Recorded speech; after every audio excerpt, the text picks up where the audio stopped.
Hey y'all, we back. Now close that screen door and start letting them flies up in here. Y'all, we back with Luigi Mangione. Yes, baby. Yes, baby, yes. New indictment on him. Yes, new charge is filed, y'all, against Luigi Mangione in that CEO shooting. Y'all remember that? Y'all remember? It just happened the other day. Yes, Luigi Mangione indicted on first-degree murder charge in unaliving of Unitedhealthcare CEO. You know what, y'all? Before we get started, before we listen, because I don't want to talk through it, let me tell y'all this. I don't care what we think about United Healthcare. I don't care. But taking somebody else's life is not your job. Okay? That is not your job. But let's listen to these new charges filed against Luigi Mangione. We are here to announce that Luigi Mangione, the defendant, is charged with one count of murder in the first degree and two counts of murder in the second degree, including one count of murder in the second degree as an act of terrorism for the brazen, targeted, and premeditated shooting of Brian Thompson, who, as you know, was the CEO of Unitedhealthcare. This case was made possible by the collaborative efforts of the phenomenal public servants you see before you today, and so many others who are not here.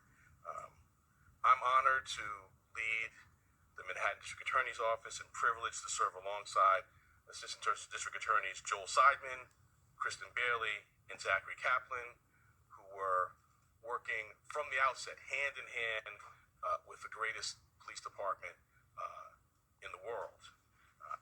Chief of our trial division, Lisa Del Pizzo, and the Deputy Chief, Chris Prefos, provided sage oversight and direction.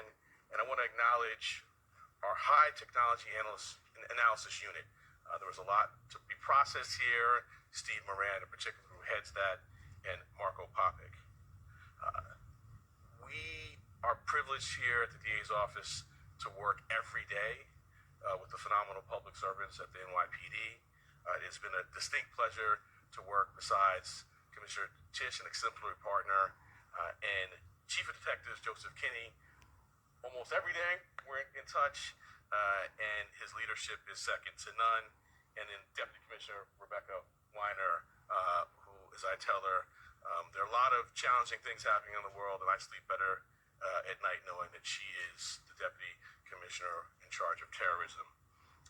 The detectives on this, out doing the courageous frontline work, Detective Oscar Diaz, Detective Curcio, exemplary, the finest. It wasn't just those of us here in New York. I want to acknowledge the great work of our partners in Altoona, the Altoona Police Department, the Blair County District Attorney's Office, the governors of New York and Pennsylvania, And that McDonald boy. and of course, the brave members of the public who answered the call when our great commissioner put out the call for their assistance. This was a frightening, well-planned, targeted murder that was intended to cause shock and attention and intimidation. It occurred in one of the most bustling parts of our city, threatening the safety of local residents and tourists alike, commuters and business people just starting out on their day. Let me say a bit more about the charges. They include one count of murder in the first degree as a killing in furtherance of terrorism, two counts of murder in the second degree, one charging that the killing was done as an act of terrorism, and the second pertaining to the fact that the killing was intentional. The maximum penalty possible for murder in the first degree and murder in the second degree as an act of terrorism is life without parole. The maximum penalty for murder in the second degree is 25 years to life.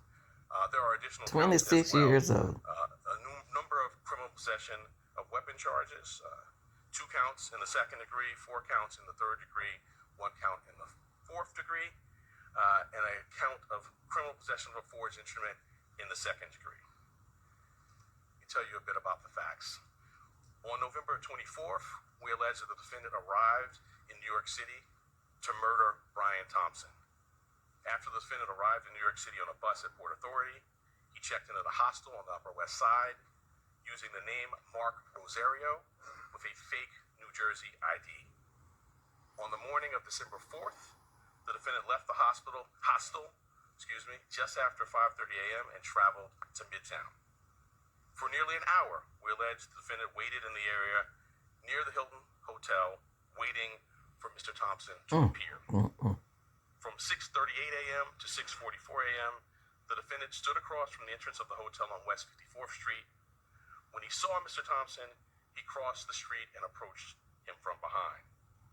We allege he then took out a 9mm 3D printed ghost gun, equipped with a 3D printed suppressor, and shot him once in the back and once in the leg. The defendant then fled northeast on 54th Street and took an e-bike uptown before getting into a taxi that took him to West 178th Street and Amsterdam Avenue.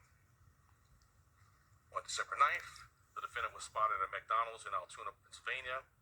The local police were notified, he was arrested, and he was found with a 9mm handgun, a suppressor, 2 ammunition magazines, and the same fake New Jersey ID he used at the hostel. Thanks for watching. Stay updated.